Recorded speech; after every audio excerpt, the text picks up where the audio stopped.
গাজীপুরে পিকনিকের বাসে বিদ্যুৎস্পৃষ্ট হয়ে ইসলামিক ইউনিভার্সিটির ৩ শিক্ষার্থী নিহত হয়েছেন। সকাল 10:30টার দিকে শ্রীপুর উপজেলার তেলিহাটি ইউনিয়নের উদয়খালী গ্রামে মাটির মায়া ইকো রিসোর্টে এ দুর্ঘটনা ঘটে।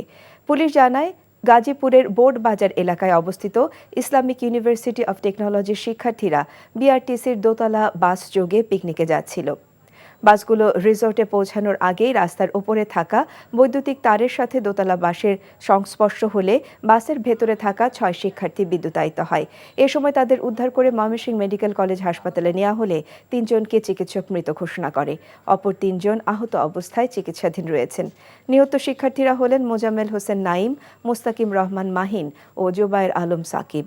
জানা গেছে ৪৬০ জন শিক্ষার্থী মিলে গাজীপুরের মাটির মায়া ইকো রিসোর্ট যাচ্ছিলেন। ৬টি দোতলা বাস ও ৩টি মাইক্রোবাসে করে পিকনিকের উদ্দেশ্যে যাচ্ছিলেন তারা।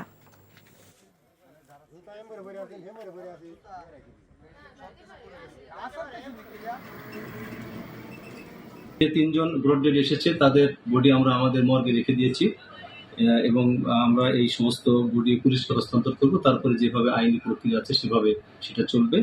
আর যে ২ জন আহত আছে তাদের সমস্ত চিকিৎসার ব্যয়ভার আমরা বহন করব হাসপাতাল থেকে এবং তাদের সুষ্ঠু চিকিৎসার জন্য যা কিছু করা দরকার সবকিছু আমরা করব।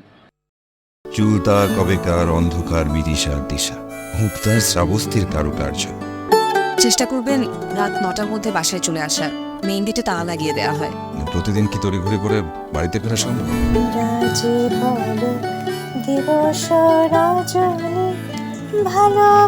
একটা কথা বলতে চাই, তুমি ভীষণ সুন্দর গান করে। প্রেম পেরোলো অনেকগুলো মাস, ভালোবাসা মেখে আজ তুই অভ্যাস। তুমি আমি এসে খুব সমস্যায় ফেলে দিলাম, তাই না? আসলে গাছ আর সম্পর্ক দুটোই একই রকম। জীবন্ত রাখতে হলে যত্ন নিতে হয়। ভালোবাসার বিষয়টা আপেক্ষিক, এক একজনের কাছে এক এক রকম।